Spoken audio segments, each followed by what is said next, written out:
Success Mantra. We shape future. Hello everyone. Welcome you all in today's The Hindu News Analysis. So prior getting into the details, let's have a sneak peek what is important for us in today's The Hindu. So आज के हिंदू में 3 important ऐसे aspects हैं जो आपके लिए नए हैं और कुछ कुछ पुराने भी है, तो उसे मैंने what not to be missed में इंक्लूड कर दिया with some questions also to have a cross check कि हाँ कैसी चल रही है प्रिपरेशन, क्योंकि exams are near by, right. तो फर्स्ट टॉपिक जो आपके लिए इंपॉर्टेंट है, जो फ्रंट पेज पे भी मिलेगा, 12th नंबर पेज पे भी मिलेगा और स्पोर्ट्स पेज पे भी मिलेगा, तो it holds a lot of importance in its, और ये है FIFA bans all India football federation for the third party influence.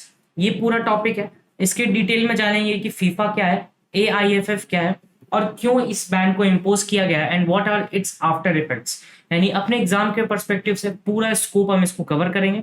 Coming to the next aspect, जब आप बिजनेस का सेक्शन देखेंगे द हिंदू में, तो आपको पेट कोक नाम का एक टॉपिक मिलेगा, वेनेजुएला मिलेगा वहां पे, और पेट्रोलियम कोक भी एक एस्पेक्ट मिलेगा, तो उसको पढ़ना हमारे लिए नीड है, क्योंकि ये साइंस एंड टेक का भी एक इंपॉर्टेंट एस्पेक्ट बन जाता है अपने आप में, और इस तरह के टॉपिक्स आप इजीली एक्सपेक्ट कर सकते हैं क्लैट से for a medium to difficult level paper. Coming to the third aspect is about the understanding the ethanol blending. Understanding the ethanol blending is very important in itself because उसको फिर से आप पेट Kock से link कर सकते हैं, और उसके बाद हम इसको लिंक करके पढ़ेंगे कि how this is going to effect और क्या क्या इंपॉर्टेंट है। ये इथेनॉल ब्लेंडिंग का टॉपिक आपके लिए इसलिए और इम्पॉर्टेंट हो जाता है क्योंकि 75th ईयर ऑफ इंडिपेंडेंस जो मनाया गया अभी रिसेंटली 75th 76th, तो इसमें प्राइम मिनिस्टर नरेंद्र मोदी ने इसके रेड फोर्ट से इथेनॉल के बारे में भी काफी कुछ बोला है। उन्होंने पॉइंट डाला E20, E10, E30, तो उसके बारे में एक इंपॉर्टेंस होल्ड करता है ये, और रिसेंटली इंडिया का टारगेट भी रहा है 2023 से इथेनॉल का, नीति आयोग का भी इसमें इन्फ्लुएंस है, तो ये हमारे लिए पढ़ना एक इंपॉर्टेंट हो जाता है। That's why you can not skip such topics because it holds a lot of importance. So coming to the first news for today is the FIFA bans All India Football Federation for third party influence, right?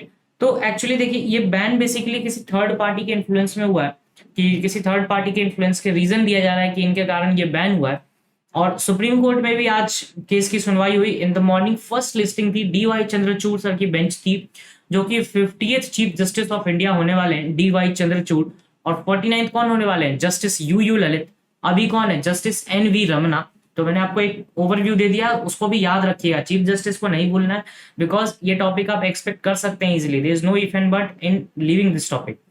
तो important aspect क्या है आपके लिए यहाँ पे कि आज case में भी बहुत कुछ हुआ कि सुप्रीम कोर्ट ने डायरेक्शंस दिए, तो हमें क्या पढ़ना है, what is FIFA, what is IIFA, all India football federation, और इसके क्या क्या एस्पेक्ट्स है, हेडक्वार्टर कहाँ है, और ये सब चीजें। इस पूरे आर्टिकल को जो आप पढ़ेंगे तो आपको यही बताया गया है कि ये बैन क्यों इम्पोज किया गया, राइट। तो थर्ड पार्टी का इन्फ्लुएंस के कारण इम्पोज किया गया, इसके आफ्टर इफेक्ट्स क्या होंगे, बस इसी बारे में बात किया गया। COI के बारे में बात किया था, कॉन्स्टिट्यूशन ऑफ दिस कमिटी जो AIFF है, ऑल इंडिया फुटबॉल फेडरेशन, उसके बारे में भी बताया गया। So let's have what is important for us in today's AIFF topic. So first of all, world football federation governing body कौन है, फीफा, और ऑल इंडिया फुटबॉल फेडरेशन ये इंडिया की गवर्निंग बॉडी है, वर्ल्ड की कौन है, फीफा, राइट। फीफा है, इसने बैन किया है थर्ड पार्टी इन्फ्लुएंस। ये डायरेक्टली ये टर्म याद रखिएगा, इनकेस आपके एग्जाम में पूछा जाता है तो डायरेक्टली यही टर्म रहेगा, थर्ड पार्टी इन्फ्लुएंस, राइट। तो फीफा के बारे में जान लेते हैं, फीफा क्या है, न्यूज में है तो पढ़ना जरूरी है। फीफा में एक्चुअली फुटबॉल ही नहीं होता है, 3 चीजें होती हैं एक्चुअली इसके अंदर, football, beach football and futsal. Futsal Google करिएगा, बीच फुटबॉल तो आपने देखा ही होगा, फुटसल आपके लिए नया टर्म है, देखिएगा गूगल करिएगा, इमेजेस देखिएगा, काफी इंटरेस्टिंग गेम होता है। 1904 में ये फाउंड हुआ था, 1904 में। हेडक्वार्टर कहाँ है, ज्यूरिच स्विट्जरलैंड। क्लैट ने एक बार पूछा भी है इसका हेडक्वार्टर, फीफा का हेडक्वार्टर। इवन अगर आपने प्रीवियस ईयर पेपर को बहुत ज्यादा डीप में देखा होगा, जब एनालिस्ट नालसार अपने सिंगल हैंडेडली पेपर लेते थे, तो उन्होंने भी ये क्वेश्चन डाला था कई बार कि फीफा का हेडक्वार्टर कहाँ है, तो ज्यूरिच स्विट्जरलैंड में। जब जब ये चीजें न्यूज में रहती हैं तो ये सब क्वेश्चंस आ सकते हैं। फाउंड कहाँ हुआ था, पेरिस फ्रांस में, ये फाउंडेशन प्लेस है। प्रेसिडेंट कौन है फीफा के, गियानी इन्फेंटिनो। गियानी इन्फेंटिनो इसके प्रेसिडेंट है। फाउंडेशन पेरिस में हुई, हेडक्वार्टर ज्यूरिच में है। और फीफा में 3 तरह के गेम्स होते हैं सर, एक तो बीच फुटबॉल, एक फुटबॉल और एक फुटसल। 1904 में ये आया था, और FIFA is a world football governing body, और इंडिया की कौन सी है, ऑल इंडिया फुटबॉल फेडरेशन। तो अगर AIFF का है तो हम AIFF को भी लीव नहीं करेंगे। देखते हैं सेक्रेटरी जनरल की बात की जाए तो फीफा की सेक्रेटरी जनरल है फातिमा समाउरा। फातिमा समाउरा, ये सब चीजें याद रखनी है। मैंने कल के लेक्चर में आपको यूरोपियन यूनियन के बारे में बहुत अच्छे से बताया था कि यूरोपियन यूनियन में कौन कौन से होते हैं, फिर उसमें European union council, European union commission, European union parliament का प्रेसिडेंट, ईच एंड एवरीथिंग। ये सब चीजें बहुत इंपॉर्टेंट है आपके क्लैट के लिए। Philosophy are not important, what you should know about the president, the hardcore facts which is important for our examination. Next is All India Football Federation. All India football federation की बात की जाए तो ये किस मिनिस्ट्री के अंदर आता है, सबसे पहला क्वेश्चन आपका ये होना चाहिए। तो ministry of youth affairs and sports, government of India, ministry of youth affairs and sports, direct question है। 1935 में दरभंगा राज में ये फाउंड हुआ था। Basically Darbhanga Raj is in Bihar, it's a city in Bihar, Darbhanga. कोई बिहार से होंगे तो उनको पता होगा इसके बारे में, राइट। तो दरभंगा राज में ये फाउंड हुआ था 1935 में। उस time Raj word I am using. Why Raj word using? Because at that time the king's rule was there, right? King's princely states, सुना होगा आपने 1947 के बाद princely states हुए थे, राइट। तो ये दरभंगा राज टर्म वहीं से आता है। हेडक्वार्टर द्वारका दिल्ली में है, राइट। तो जो दिल्ली में रहते हैं वो हेडक्वार्टर जरूर घुमाइएगा, एक बार पूछाइएगा कि क्या इशू है सर, क्यों बैन कर दिया भाई हमारे फुटबॉल को, राइट। और आते हैं इसके नेक्स्ट एस्पेक्ट पे, क्या क्या इंपॉर्टेंट है इसके रिगार्डिंग। हम लोगों ने अभी कितना देख लिया, ऑल इंडिया फुटबॉल फेडरेशन देख लिया क्या होता है, उसके बारे में डिटेल जान गए, और जान लिया कि फीफा के प्रेसिडेंट कौन है, फीफा का detail. All India football federation का कोई अभी प्रेसिडेंट नहीं है, टू बी नॉमिनेटेड आएगा। जब भी आप गूगल करिएगा तो TBN लिख के आता है, तो उसका मतलब होता है टू बी नॉमिनेटेड, अभी नहीं हुए हैं। 2020 के बाद और 21 के बाद आई गेस की कोई इसका प्रेसिडेंट नहीं हुआ है। तो ये सबसे बड़ा ड्रॉबैक है, ये जो थर्ड पार्टी इन्फ्लुएंस होता है, ये सबसे बड़ी सी कारण है कि कोई सर गवर्निंग बॉडी नहीं बन पा रही है अच्छे से। गवर्निंग बॉडी भी है आपके पास तो कोई उसको चलाने वाला नहीं। जैसे BCCI है, BCCI का कोई चेयरमैन होता है, कमेंट करिएगा BCCI का चेयरमैन कौन है बताइएगा, राइट। BCCI में कोई हेड होता है तो उसको चलाने वाला कोई पर्सन है, यहाँ पर नहीं, वो टू बी नॉमिनेटेड ही चल रहा है सर कब से। Coming to the next aspect, ये आफ्टर इफेक्ट्स ऑफ बैन क्या होंगे। तो इसी साल अक्टूबर 11 को ऑल इंडिया फुटबॉल फेडरेशन जो है वो women's under 17 world cup host करने वाला था, लेकिन अब लाइट खत्म हो गए, राइट्स खत्म हो गए इसके, राइट। फर्स्ट टाइम ये ऐसा पहली बार हुआ है कि ऑल इंडिया फुटबॉल फेडरेशन को बैन किया गया है। और तो इसमें क्या क्या करना होगा, आपको कॉन्स्टिट्यूशन पे वर्क करना होगा, मैंने बताया आपको कॉन्स्टिट्यूशन पे वर्क करना होगा, आपको इसके ड्राफ्ट पे काम करना होगा, प्रेसिडेंट्स के इलेक्शन पे काम करना होगा जो ऑल इंडिया फुटबॉल फेडरेशन पे, तभी ये चीज गवर्न हो पाएगी। कमिटीज का फॉर्म करना होगा। कमिटीज की बात आती है तो एक कमिटी भी बनाई है, हाई कोर्ट ऑफ दिल्ली ने एक कमिटी सजेस्ट की है, IOA कमिटी बनाई है, ओलंपिक्स एसोसिएशन की कमिटी है ये नाम याद रखिएगा, ये क्वेश्चन आता है तो कंफ्यूज करेंगे, फिर कौन जस्टिस कौन क्या पता नहीं चलेगा। जस्टिस अनिल R दवे की कमिटी है, सुप्रीम कोर्ट के जस्टिस है, ये जज है, दिल्ली हाई कोर्ट ने कमिटी बनाई है, अनिल R दवे की कमिटी है, राइट। इस कमिटी में दो और हैं, election commissioner SY Qureshi and former secretary ministry of external affairs Vikas Swarup. ये 3 लोगों की कमिटी है। जस्टिस अनिल R दवे, अगर आपके पास नेम आता है तो आप डायरेक्टली यही टिक करेंगे, अनिल R दवे सर की कमिटी है ये कमिटी याद रखिएगा। तो बात करते हैं फीफा का कैसे क्या सॉल्व होगा सर। तो आज अगर आप सुप्रीम कोर्ट के जजमेंट्स को फॉलो करते होंगे तो इस पे DY चंद्रचूड़ सर की बेंच बैठी थी आज ही in morning, I guess 10 to 11 के बीच में जजमेंट आ गई थी कि उन्होंने डायरेक्ट किया है गवर्नमेंट को कि आप इस सिचुएशन पे देखिए, कमेटी फॉर्म करिए और जल्द से जल्द इसका सुनवाई करिए, बिकॉज इंटरनेशनल लेवल पे बहुत बड़ा इशू हो जाएगा। नहीं तो स्पोर्ट्स एक ऐसी चीज है जो बहुत होप के साथ आती है, not for the cultural aspect but each and every aspect sports लेके आता है। तो इस पे आपको फोकस करने की जरूरत है। क्या कर रहा है हमें, हमारे लिए क्या इंपॉर्टेंट है, ऑल इंडिया फुटबॉल फेडरेशन क्या होता है, फीफा क्या होता है, कब फाउंड हुआ, क्या हेडक्वार्टर है, क्या प्रेसिडेंट है, सब जानना है। उसके बाद सुप्रीम कोर्ट के चीफ जस्टिस का एक बार क्रॉस चेक कर लेना है, क्योंकि रिसेंट अपॉइंटमेंट है, इसको देखना बहुत जरूरी है। Coming to the next aspect of today's news is India buys petcoke from Venezuela. India buys petcoke from Venezuela. देखिए इंडिया जो है वो one of the largest exporter है पेटकॉक का। पेटकॉक की बात करें तो इसको ऐसे लिखा जा सकता है पेट्रोलियम प्लस कोक। ये आपका वो कोक नहीं है जो आप पीते हैं, राइट।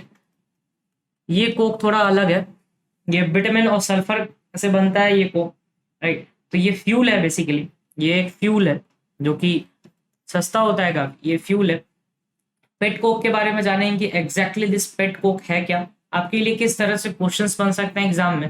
पहला क्वेश्चन तो आपके लिए यही आता है कि इंडिया ने किस कंट्री से पेट कोक इंपोर्ट करा रहा है इंडिया। वेनेजुएला से पेट कोक खरीद रहा है इंडिया, ये पहला ही क्वेश्चन आपके लिए हो जाता है। काफी छोटा सा ये आर्टिकल लिखा है, लेकिन देखिए कभी कभार ऐसा होता है हिंदू में भी कि कभी कभार ऐसे बड़े बड़े आर्टिकल्स आते हैं जो आपके एग्जाम के परस्पेक्टिव से बिल्कुल इंपॉर्टेंट नहीं होते। For the GK pass part I am considering, और मैंने आपको बहुत बार रिकमेंड भी किया है कि you should go for that section for the English aspect. और कभी कभार छोटे छोटे न्यूज होते हैं वो बहुत इंपॉर्टेंट होते हैं और आपको लगेगा अरे ये कहाँ से आ गया, तो पढ़ा ही नहीं। तो we are here for you. तो ये करना है आपको, India buys pet coke from Venezuela. तो इसमें क्या क्या इंपॉर्टेंट एस्पेक्ट है देखते हैं। फर्स्ट है, Indian companies are importing significant volume of petroleum coke. मैंने आपको बताया पेट कोक का मतलब होता है petroleum plus coke from Venezuela for the first time. इसका मतलब we are on the verge of improving our relationship with Venezuela, right. Venezuela का नाम आते ही, रिलेशनशिप का नाम आते ही हमारे दिमाग में क्या हिट करना चाहिए, यूरोपियन यूनियन, जिसको मैंने कल बहुत डिटेल में डिस्कस किया and I have mentioned a question regarding that also in today the question section, right. Coming to the pet coke, pet coke basically एक ऐसा एब्रिविएशन है जो पेट्रोल और कोक से आता है। ये रहा, पेट्रोल और कोक से आता है। ये एक final carbon rich solid material होता है जो कि ऑयल रिफाइनिंग के बाद बनता है, राइट। इसमें बेसिकली क्या होता है कि ये कार्बन चेन्स को ब्रेक करके बनता है, राइट। इसको हम, इस प्रोसेस को कहते हैं क्रैकिंग प्रोसेस। जो जो इंपॉर्टेंट है उसको आपके लिए अंडरलाइन करते जा रहा हूँ कि आपके लिए क्या इंपॉर्टेंट है। सबसे पहला कि वेनेजुएला से इंपोर्ट कर रहे हैं, बाय कर रहे हैं, ऑयल रिफाइनिंग होता है, क्रैकिंग प्रोसेस से होता है। आपके लिए क्वेश्चन आ सकता है कि पेट कोक जो है वो किस प्रोसेस से बनता है, तो क्रैकिंग प्रोसेस। क्या होता है क्रैकिंग प्रोसेस, जैसे कि ये कार्बन कार्बन कार्बन कार्बन की बॉन्ड है, राइट, तो इसको ब्रेक किया जाता है तब ये पेट कोक आपका बन पाता है, right, cracking process. A thermo based chemical engineering process that splits long chain hydrocarbons of petroleum into shorter chains.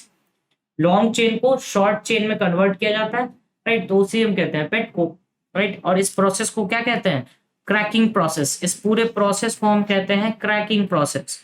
Coming to the next aspect of this is there at least 4 basic, अगर types of petroleum coke की बात की जाए तो 4 types के petroleum Coke आपके होते हैं, राइट। पहला होता है निडल कोक, निडल कोक। उसके बाद आता है आपका हनी कॉम्ब कोक, राइट। उसके बाद sponge Coke and short Coke. ये 4 टाइप्स के कोक होते हैं जो आपको पता ही होने चाहिए। आ सकता है which of the following is not the type of pet coke और पेट्रोलियम कोक। ये क्वेश्चन डिफिकल्ट हो जाएगा अगर आता है तो, क्योंकि बहुत छोटे से जगह में दिया हुआ है। आने वाले टाइम पे मे बी इस पे आर्टिकल्स इंट्रोड्यूस हो, but for as of now आपके लिए इतना ही आर्टिकल है कि वेनेजुएला से हम लोग इंपोर्ट करा रहे हैं। जस्ट लाइक नामीबिया से हम लोग क्या मंगवा रहे थे, किस एनिमल को मंगवा रहे हैं, उसका नाम जरूर मेंशन करिएगा। आज के द हिंदू में फर्स्ट पेज पे वो आर्टिकल आया हुआ है, पढ़िएगा उसको। तो 4 basic types of pet coke होते हैं, ये जान लिया हम लोगों ने। कैसे पेट कोक बनता है, क्रैकिंग प्रोसेस से। किस कंट्री से मंगवा रहे हैं, तो वेनेजुएला से मंगवा रहे हैं, राइट। ये चीप फ्यूल होता है, बेसिकली बहुत सस्ता फ्यूल होता है, इसलिए हम इसे इंपोर्ट करते हैं। और उसके बाद इसका जो यूज है वो आयरन एंड स्टील इंडस्ट्री में बहुत अच्छे से किया जाता है, right, iron and steel industry. और एक चीज और है कि जिसमें सल्फर कंटेंट ज्यादा होता है वो अच्छा होता है, राइट। तो ये चीजें आपको याद रखनी है। Coming to the next aspect, pet coke in India. ये बहुत इंपॉर्टेंट है क्योंकि ये पूरा सेक्शन जो है वो आपके इंडिया के पर्सपेक्टिव से लिखा हुआ है। इंडिया जो है आपका पेट कोक का वर्ल्ड बिगेस्ट कंज्यूमर है, राइट। ये चीज याद रखनी है कि इंडिया जो है वो पेट कोक का बिगेस्ट कंज्यूमर है पेट कोक का। And half of annual pet coke import कराता है इंडिया 27 मिलियन टन्स। तो देख सकते हैं कि हाफ जो 27 है, यानी आपका जो कंप्लीट है वो 54 मिलियन टन्स का आपकी कैपेसिटी है, जिसमें से आधे मिलियन टन मतलब 27 मिलियन टन हम कहां से मंगवाते हैं, यूएस से। इवन चाइना भी यूएस से मंगवाता है पेट कोक, राइट, चाइना भी यूएस से मंगवाता है। तो ये चीज याद होनी चाहिए कि इंडिया किस कंट्री सबसे ज्यादा पेट कोक लेता है, यूएस से। अभी कहां से लिया है, वेनेजुएला से। और वर्ल्ड का बिगेस्ट कंज्यूमर है इंडिया पेट कोक, राइट। और लोकल प्रोड्यूसर्स की बात की जाए कि कुछ कुछ लोकल प्रोड्यूसर्स भी होते हैं जो कि क्रैकिंग प्रोसेस को करते हैं, वो कौन है, Indian oil corporation, Reliance industry and Bharat petroleum. ये ऐसे प्लेयर्स हैं जो कि इन डोमेस्टिक प्लेयर्स हैं, ये बेसिकली पेट कोक के, राइट। और करंट कंपनीज जो है इंडिया में वो 3/4 of the countries pet coke को यूज करते हैं। जितना पेट कोक आता है उसमें जो सीमेंट इंडस्ट्रीज है वो 3/4 यूज करते हैं। तो अगर आपके लिए पैराग्राफ आएगा तो you can expect a paragraph on this pet coke, like जिस तरह से एक इंट्रोडक्शन आ जाएगी, पेट कोक होता क्या है, बता देंगे कौन कौन से कैंप, 10 तरह की चीजें बता देंगे, बस आपको ये नहीं बताएंगे कि पेट कोक क्या होता है, राइट। तो सबसे पहला क्वेश्चन आएगा कि what is pet coke, what is pet coke, पहला क्वेश्चन ये आ गया। दूसरा, विच कंट्री मतलब किस कंट्री से हम लोगों ने खरीदा है, राइट।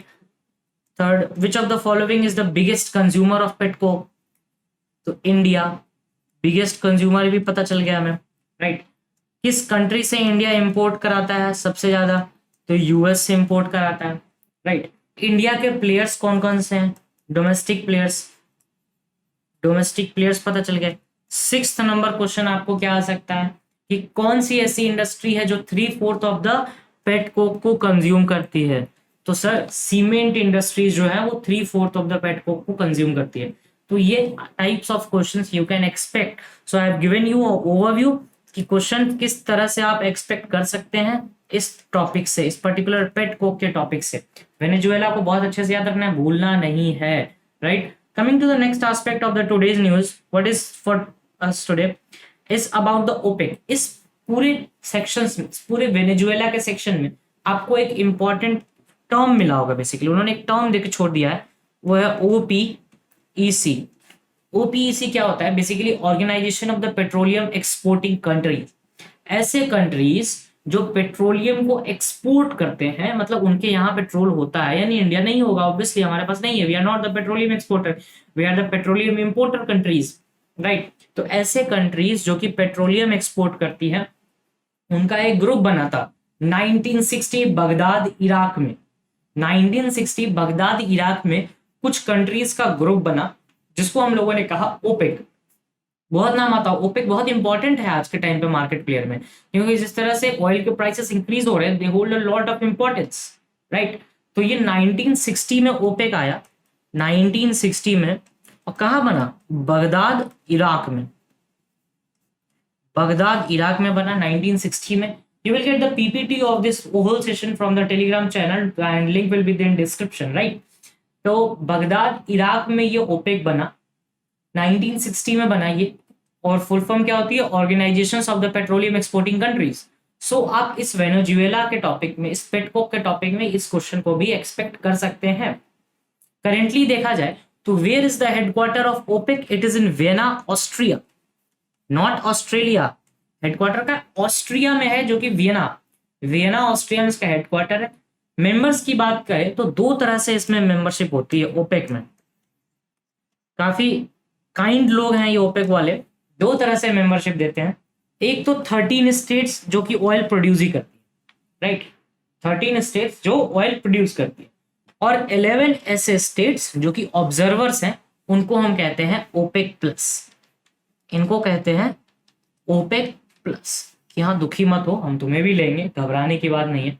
इसमें 11 कंट्रीज है, ये नॉन ओपेक मेंबर्स होते हैं, राइट, और 13 ऐसे हैं जो ओपेक मेंबर्स हैं। तो 2 पार्ट्स में इसको डिवाइड करके पढ़ना, OPEC and non OPEC members are the member of OPEC. एक होता है ओपेक जिसमें 13 स्टेट्स होते हैं, राइट। एक होता है ओपेक प्लस जिसमें 11 स्टेट्स होते हैं। वैसे ही यूरोपियन यूनियन होता है। बताइएगा यूरोपियन यूनियन में कितने ऐसे कंट्रीज हैं जो कि euro as a currency use करते हैं, और कितने ऐसे हैं जो euro as a currency use नहीं करते। For your reference I will tell you, कल के न्यूज एनालिसिस में हम लोगों ने यूरोपियन यूनियन को बहुत अच्छे से डिस्कस किया विद मैपिंग कि कहां पर कैसे कैसे मूव होता है। हमन टोटा को भी डिस्कस किया, but I am asking a question from European union कि ये 27 कंट्रीज का एक ग्रुप है, राइट। तो आपके लिए क्वेश्चन क्या है, और कितने ऐसे कंट्रीज हैं जो कि euro as a currency use करते हैं इन 27 में से, और कितने ऐसे हैं जो euro as a currency use नहीं करते हैं, राइट। तो ये आपके लिए ओपेक खत्म हुआ पूरा, और ये पूरा वेनेजुएला टॉपिक जहां तक जा सकता था I have covered you for your examination point of view. Coming to the next aspect of today's news is understanding ethanol blending. देखिए इथेनॉल ब्लेंडिंग के बारे में अगर हम अभी तक की स्टोरी जाने तो अभी तक की स्टोरी क्या है कि from the ramparts of the red fort our prime minister have said that कि इथेनॉल का जो प्रोसेस है, यूज है इन द पेट्रोलियम, इसको आपको इंक्रीज करना चाहिए। You must go beyond this E10। E10 से सर आपको E20 होना चाहिए, उससे E30 होना चाहिए। E20 का टारगेट इन्होंने 2023 रखा, नीति आयोग ने 25 तक रखा। तो जानेंगे कि पूरी डिटेल क्या है, व्हाट इज दिस E10। मैं आपको बता दूं ये E10 क्या होता है, जब आप ये टॉपिक पढ़ेंगे तो आपको E10 के बारे में भी पता चलेगा कि what exactly this E10 is. तो E10 की अगर बात करें तो अगर मान लीजिए कि आप 100 ml ऑयल पेट्रोल लेते हैं, अगर आप 100 ml पेट्रोल लेते हैं तो उसमें 90 ml petrol and 10 ml ethanol, ये हो गया E10, राइट। ये बात हो गई E10 की। अगर इसको और एलेबोरेट किया जाए तो E20 क्या होता है, 80 ml पेट्रोल, 80 ml पेट्रोल और 20 ml इथेनॉल, राइट। वैसे ही E30 कितना है, 70 ml पेट्रोल और 30 ml इथेनॉल। तो ये आपके लिए एक छोटा सा ओवरव्यू होगी E10 क्या होता है, E20 क्या होता है। You can expect a question कि सर E10 में कितना ml इथेनॉल हो सकता है। तो मैथ्स नहीं है ना साइंस है, ये सिंपल स्टैटिक जीके का पार्ट है कि सर 90 और 10 का 90-10 का रेशियो बनेगा, राइट। रेशियो तो आपने पढ़ा ही होगा मैथ्स में, नहीं पढ़ा होगा तो पढ़ लीजिएगा। इस तरह रेशियो के क्वेश्चंस तो वैसे भी क्लैट का फेवरेट है, right. Coming to the next aspect of this news कि क्या क्या हमारे एग्जाम के लिए इंपॉर्टेंट है। बेसिकली हमें ये जानना है कि exactly this blending of ethanol है क्या। जब आप फॉसिल फ्यूल को बर्न करते हो, ठीक है, while running vehicles is called ethanol blending, है ना। फॉसिल फ्यूल से बनता है सर, एग्रीकल्चर बाय प्रोडक्ट है ये, राइट। कुछ ज्यादा इसमें वो नहीं कंफ्यूजन, एग्रीकल्चर बाय प्रोडक्ट है, फॉसिल फ्यूल से बनता है, राइट। फिर इसमें ना कुछ सुगर केन भी आपका आता है, मोलासेस आ जाता है, राइस हस्क आता है, मेज आता है, इनसे ये बनता है, right. Sugar cane, rice husk, maize, molasses के बारे में जानेंगे कि 1G 2G इथेनॉल भी होता है। 1G 2G फोन नहीं होती केवल, इथेनॉल भी होता है, 1 ग्रेड 2 ग्रेड पर इथेनॉल, राइट। जो मैंने E20 की बात की, 20% ethanol in petrol, material compliant by 2023, now for E30 के लिए करना है। 220 के लिए क्या है, E20 के लिए 2023, लेकिन उसके बाद E30 पे भी हमें फोकस करना है, ये हमारे प्राइम मिनिस्टर साहब ने बताया है, राइट। तो इथेनॉल आई गेस की क्लियर हो गया होगा आपको बहुत अच्छे तरीके से कि एग्रीकल्चर बाय प्रोडक्ट है, फॉसिल फ्यूल से बनता है, सुगर केन होता है इसमें, राइट। सुगर केन, मेज, हस्क, इनसे आता है ये। तो ये इंपॉर्टेंट एस्पेक्ट हो गया आपके लिए। Coming to the next aspect of this ethanol blending is what were the first generation and second generation ethanols. तो मैंने आपको बताया 1G इथेनॉल क्या होता है, जो मोलासेस होते हैं, गूगल करिए, मोलासेस सुगर केन से बनता है ये, उसे हम 1G इथेनॉल बोलते हैं।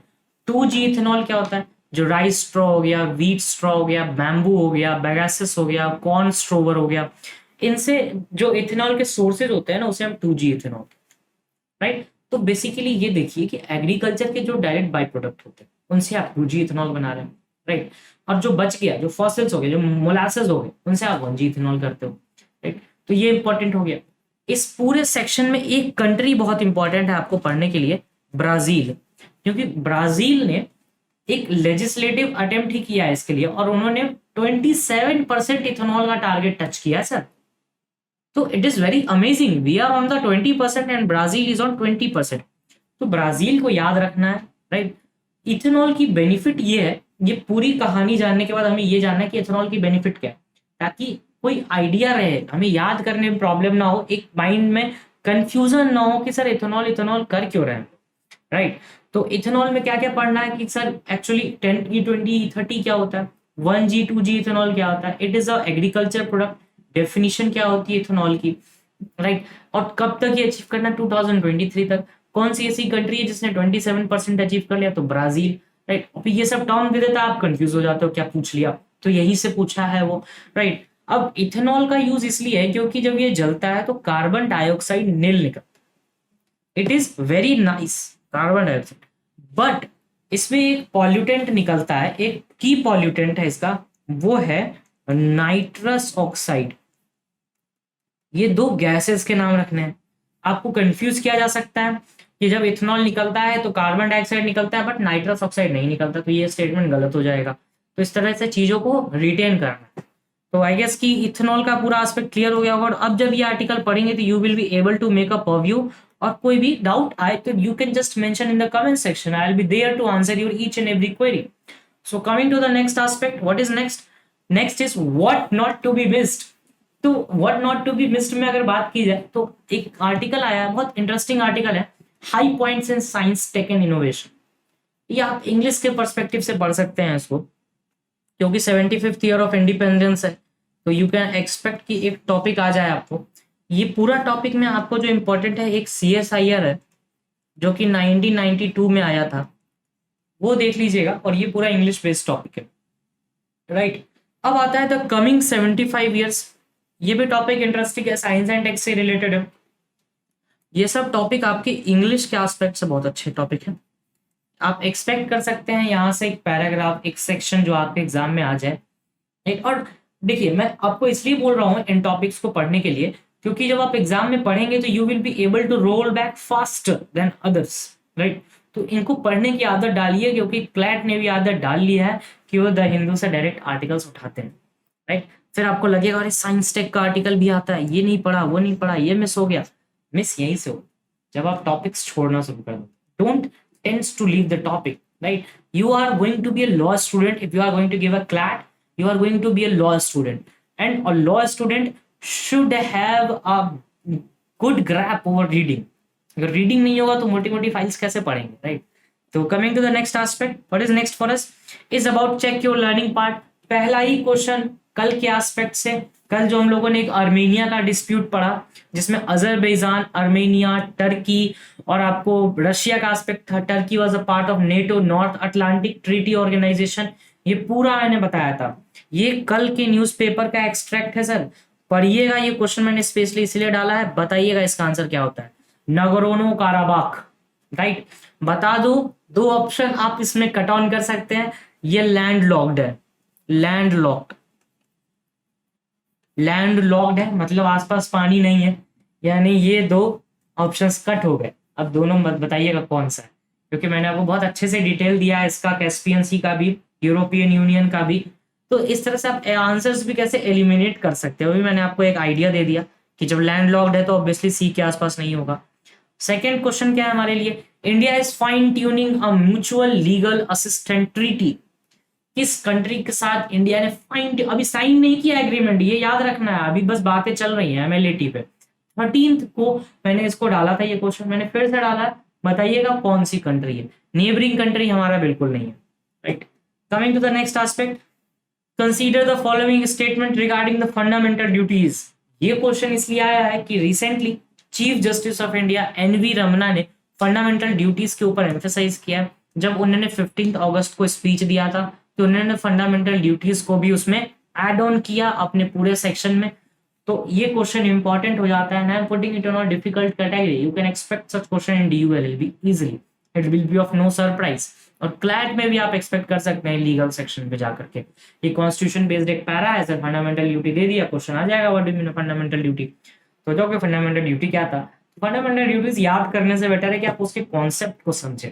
कॉन्सेप्ट क्लियर होगा तो फंडामेंटल ड्यूटीज इजिली क्लियर हो जाएगा. Coming to the next question is about the Indian International Seafood Show. कहाँ हो रहा है India international sea food show, बताइएगा. सारे ही सी से रिलेटेड स्टेट्स हैं, बताइएगा कहाँ हो रहा है. Coming to the next question, where are the headquarters of FIFA situated. आ गया ना क्वेश्चन फीफा पे, ऐसे ही क्वेश्चन आएंगे. FIFA, all India football federation, who is the president of all India football federation. आ जाएगा, नन ऑफ द अबव मार के आ जाना है, राइट. फीफा पे आ जाएगा तो पता चल जाएगा कौन मारना है. तो this type of questions you should read and do make notes. Topic wise notes बनाने, मैंने आपको हमेशा से कहा है टॉपिक वाइज नोट्स बनाइए. Do mention in the comment section if you have any query, any doubt. We are there for answer your doubts and answer query. Do solve this 5 questions. और कोई भी क्वेश्चन गलत होता है तो I am there to answer ना, right. तो गलत ही होगा, इससे ज्यादा कुछ हो नहीं सकता है, राइट. तो गलत करना है लेकिन सीखना है उसके बाद. गलत हमेशा दोहराना नहीं है, गलती से सीख लेना है, right. So thank you, that's all from my side.